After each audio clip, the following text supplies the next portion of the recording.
Bonjour et bienvenue sur Vélizy TV en ce vendredi 5 avril. Pour le journal de votre semaine, nous vous proposons 5 sujets comme la date, en voici les titres. Rencontre exclusive tout d'abord avec les forces aériennes de la Gendarmerie nationale. Nous nous dériderons ensuite tous ensemble avec la deuxième édition de la Semaine du Sourire. Vous découvrirez après la nouvelle mini-entreprise du collège Saint-Exupéry, Pic Puzzle. Ensuite, une nouvelle exclusivité avec les images inédites de Vélizy depuis son château d'eau. Et enfin, nous refermerons les pages de ce journal avec un rappel sur le festival du court-métrage qui commence ce soir. Il est très rare de pouvoir pénétrer en son sein et c'est avec autant d'empressement que de précaution que Vélizy TV ne s'est pas faite prier pour venir découvrir la BA107 lorsqu'elle y a été invitée. Samedi dernier, les forces aériennes de la Gendarmerie nationale célébraient le 50e anniversaire de la disparition de celui qui les avait créés. À l'occasion du 50e anniversaire de la disparition de Jean-Barthélemy Fouché, fondateur des forces aériennes de la Gendarmerie nationale, Vélizy TV a eu l'honneur d'être invité sur la BA107 par le colonel Emmanuel Silon à la présentation des forces aériennes de la Gendarmerie nationale. Cette même Gendarmerie nationale, créée au XIIe siècle sous l'appellation la Maréchaussée, deviendra Gendarmerie nationale en 1791.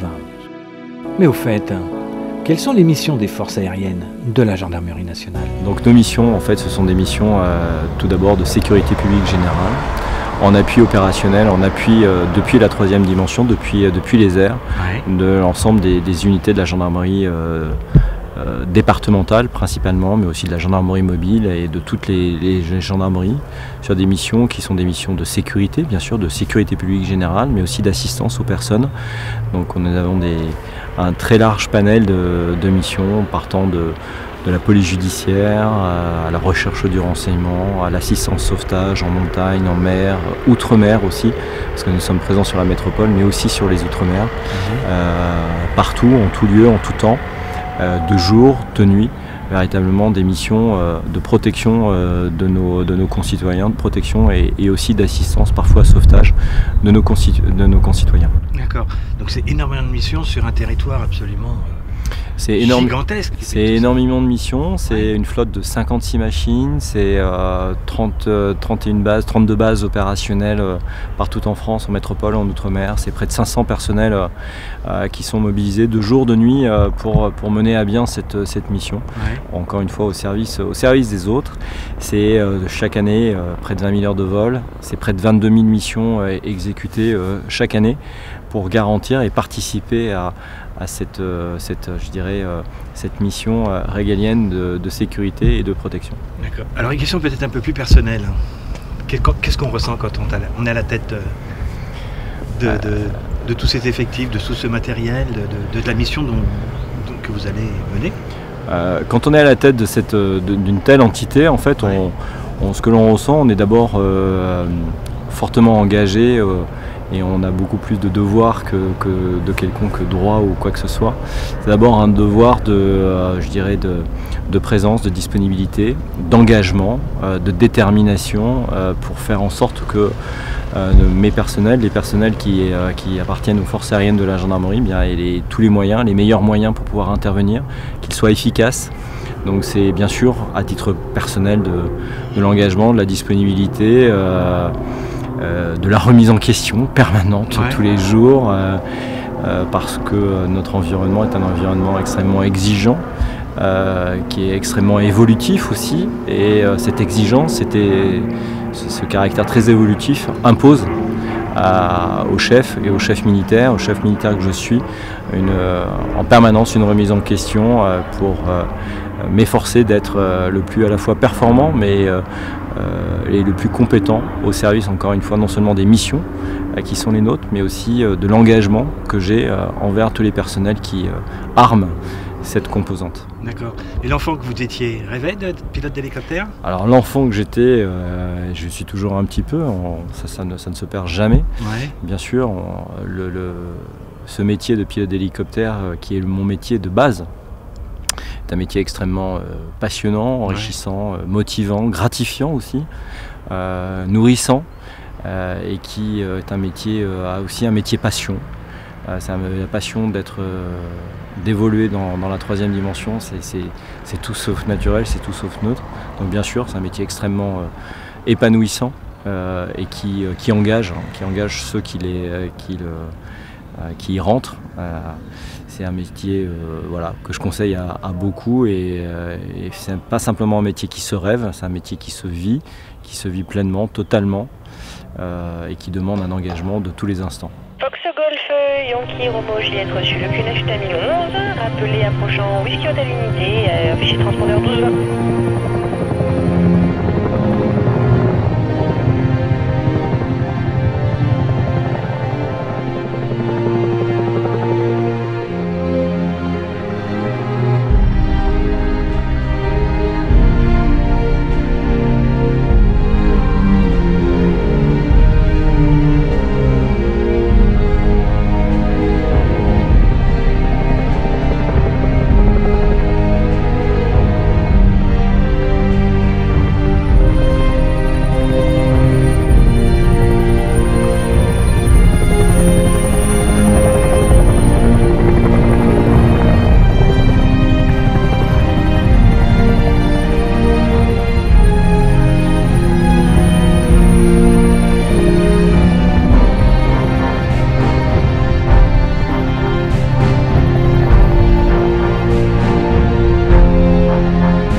Le sourire était de retour à Vélizy cette semaine pour sa seconde édition. Certains n'ont pas hésité à se lever aux aurores quelques matins pour inviter les Vélysiens à étirer leurs lèvres avec légèreté et décontraction. Regardez.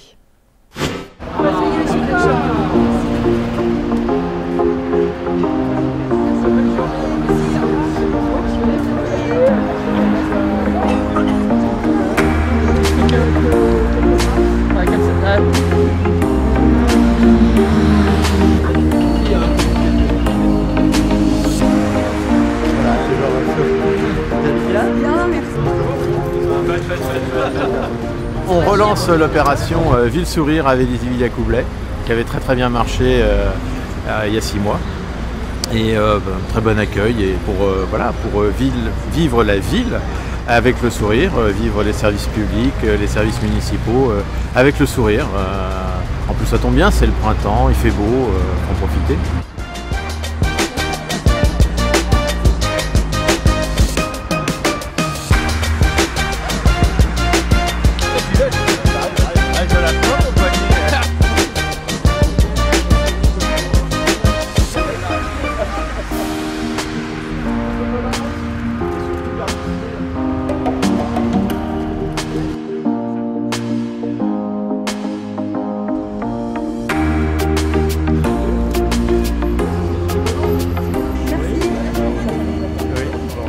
On avait lancé cette initiative il y a 6 mois avec la semaine du sourire, histoire d'aller au contact de la population, mais on n'a rien à vendre.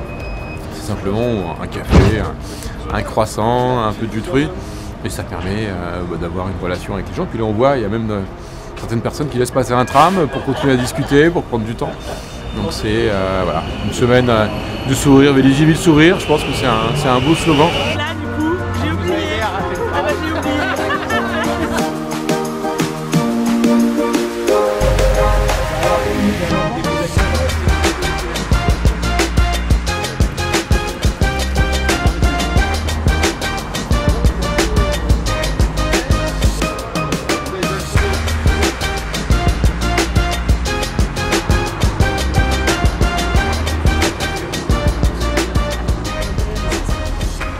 Voilà, gardez le sourire surtout, gardez. Bonne journée.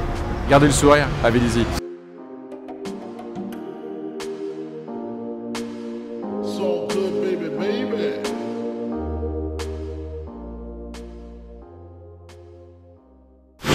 Vous commencez à en avoir pris l'habitude, chaque année, Vélizy TV aime vous présenter le projet de mini-entreprise initié par le Collège Saint-Exupéry. Pour la session 2018-2019, 17 élèves volontaires et déterminés ont créé la structure Pic Puzzle. Pic Puzzle, c'est une mini-entreprise composée de 17 mini-entrepreneurs. Donc on travaille depuis le 27 septembre maintenant. Donc au début, on a fait un brainstorming pour trouver notre projet et on s'est lancé dans les études de marché parce qu'il nous restait 3 projets, donc accessoires pour animaux, services de réparation et les cadres photo puzzle. Les études de marché nous ont donc donné la réponse qu'on espérait, les cadres photo puzzle. C'était quoi les critères un petit peu? Qu'est-ce qui a séduit dans le cadre plus que dans les autres projets? Les prix, les utilités au quotidien, l'accessibilité, les matériaux utilisés, je sais pas comment on dit, mais la solidité du projet. Voilà. Et de ce que vous en voyez quand vous en discutez avec du public, vos parents, vos familles, est-ce que ça plaît?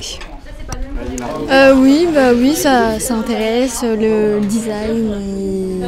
Et en soi, est-ce que c'est difficile à créer? En soi, non. Il faut avoir certaines capacités manuelles et en vrai, non, c'est pas si compliqué que ça, mais ça demande, faut avoir un certain sens de l'esthétique. Au niveau de ce qu'il peut y avoir en termes de customisation, en fait, de personnalisation du cadre, à quoi on peut prétendre, à quoi vous avez songé, tout ça. Alors de la peinture, du masking tape et du papier crash. Les gens étaient prêts à le payer, la majorité était prête à le payer entre 10 et 15 euros. Sachant qu'on payait moins cher, on a décidé de le mettre un peu en dessous à 9 euros unité. Donc ce qui est une moyenne raisonnable. Ça nous permet de faire un peu de marge et de vendre notre produit. Nous faisons 3 euros de marge. On a eu notre assemblée générale le 14 mars. On a eu une quinzaine de cadres qui se sont vendus. Donc souvent les particuliers préfèrent acheter 2-3 cadres pour pouvoir faire une composition sur leur mur. Au salon, on a eu 4-5 ventes. Est-ce que ça vous satisfait en termes d'appétence pour le produit? Pour 2 semaines, depuis que le produit est terminé, ça fait 2 semaines maintenant, je pense que c'est le cas pour toute la micro-entreprise, qu'il s'agit d'une bonne moyenne pour un tout début de produit fini. Je crois savoir que vous avez participé à des championnats il n'y a pas longtemps. Est-ce que quelqu'un m'en parle? La semaine dernière, nous avons fait un salon à Marly-le-Roi. Nous avons proposé notre projet en compagnie d'autres mini-entreprises des villes voisines. Il y a eu une remise de prix. Nous n'en avons pas remporté, malheureusement, mais on est restés fiers et on a continué sur notre lancée. Et bientôt, vous serez aux championnats régionaux, il me semble. Oui, dans 2 semaines, on y participe à Mantes-la-Jolie. Et du coup, toujours motivé après ne pas avoir gagné de prix au départ? Oui, en espérant gagner un cette fois-ci. D'accord. Alors plus globalement, sur l'expérience en fait, de cette mini-entreprise, les filles, vous en avez pensé quoi? Qu'est-ce que ça fait d'être entrepreneur finalement? Malgré notre jeune âge, ça nous en apprend beaucoup sur le monde du travail et un monde qu'on ne connaissait pas forcément en restant au collège à étudier dans des salles. Et ça nous apprend à être autonome, mais aussi à travailler en équipe. Et je pense que c'est une bonne expérience. Ça donne envie d'avoir une société à soi ou d'être salarié finalement on s'en fout et on laisse quelqu'un d'autre décider et faire le boulot? Pour moi, ça me donne presque envie, oui, de créer une entreprise ou travailler dans ce genre-là. Entre copains? Oui, voilà. Ouais. Margot, t'en penses quoi? Je trouve qu'il y a une bonne ambiance au sein de l'équipe et ça donne envie, oui. En tout cas, les photos avaient l'air de montrer une bonne ambiance. Mathilde? Je trouve que le fait qu'on s'entende bien fait qu'on avance beaucoup plus et qu'au niveau dans les salons, on voit qu'on est tous soudés et qu'on sait que s'il y a un souci et tout ça, on peut toujours s'épauler et rattraper le coup et du coup, c'est assez sympa à suivre. C'est très enrichissant, déjà ça nous apprend le poids des responsabilités et le fonctionnement de l'entreprise, c'est les premiers pas dans le monde du travail, donc c'est très important. Qu'est-ce que vous pensez de cette mouture, cette année de mini-entreprise 2018-2019? Alors, la mouture est assez différente de celle de l'année dernière. Ils sont plus nombreux et donc pour nous, c'est une gestion différente.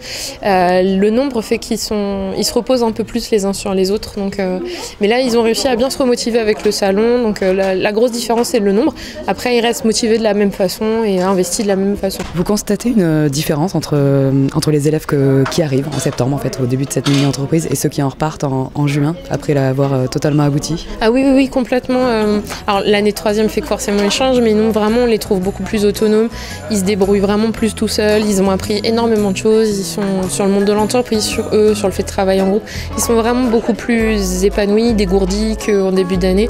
Vraiment c'est assez flagrant. C'est un projet qui pour ça est vraiment très performant, quoi. Ouais. Le bon moment ensemble, il faisait la santé. Ouais.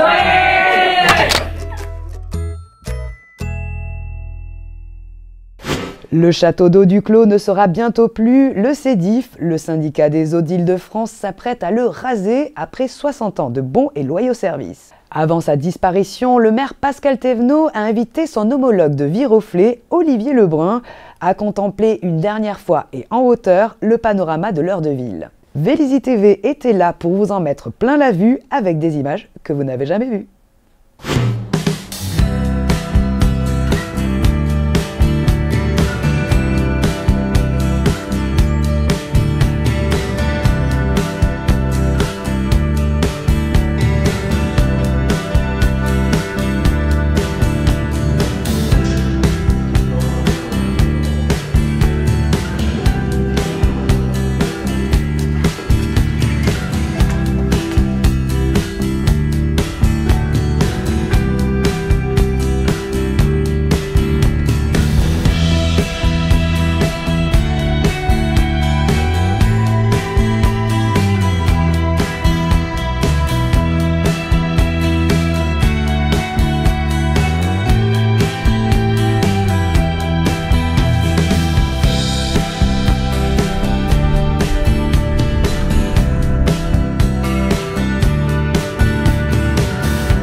Ce soir, grand rendez-vous à ne pas manquer avec l'ouverture du 32e festival de court-métrage de Vélizy-Villacoublay. Ce sera à 20h30 les deux soirs, vendredi et samedi donc, et à Londe. Bonjour à tous, toute l'équipe du Ciné-Club de Vélizy-Villacoublay vous attend nombreux ce soir, vendredi 5 avril et demain, samedi 6 avril à 20h30, les deux soirs, à Londe, théâtre et centre d'art de Vélizy-Villacoublay, à l'occasion donc du 32e Festival du court-métrage de Vélizy. Alors pour ce 32e Festival du court-métrage de Vélizy-Villacoublay, le Ciné-Club de Vélizy-Villacoublay et Londe vous propose de découvrir deux compétitions nationales. La première, vendredi 5 avril, qui regroupe des premières œuvres de leurs auteurs, femmes et hommes, leur premier film, en compétition pour le prix du public, et le lendemain, samedi 6 avril, une deuxième compétition nationale regroupant des cinéastes plus confirmés, en compétition cette fois pour le prix du public, encore une fois, mais aussi pour le prix du jury. Le jury 2019 sera présidé par Madame Agnès Soral. Il y aura aussi Jean-François Gallotte, Andrea Ferréol, du beau monde, pour une compétition qui s'annonce très compliquée pour déterminer le meilleur film, car nous avons au départ reçu à Vélizy 802 inscriptions pour concourir à ces deux compétitions nationales. Ce week-end, les aînés sont à l'honneur avec le Printemps des seniors, tout ce samedi 6 avril en salle Ravel. De multiples découvertes et activités sont au programme. Enfin dimanche, retour des vides-greniers avec celui du Mail de 9h30 à 18h30. Chers Vélysiens, voici venu le moment de nous quitter. Je vous souhaite à tous un excellent week-end et on se retrouve vendredi prochain.